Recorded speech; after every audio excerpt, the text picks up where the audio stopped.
If you've decided to permanently delete your Yahoo Mail account, follow these steps to ensure the process is completed correctly. Make sure to back up any important information before proceeding. Step 1. Sign into your Yahoo account. Go to the Yahoo Mail website and log in using your username and password.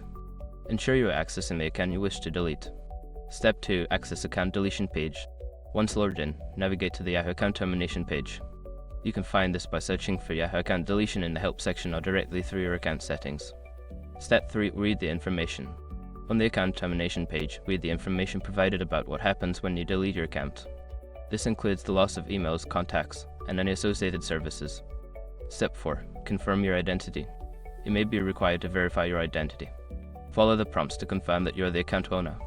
This may involve answering security questions or entering a verification code sent to your phone or email. Step 5. Delete your account. After confirming your identity, follow the instructions to permanently delete your account. You will likely need to click a confirmation button to finalize the deletion process. Once you have completed these steps, your Yahoo Mail account will be scheduled for deletion. Remember that this action is reversible and you will lose all data associated with the account.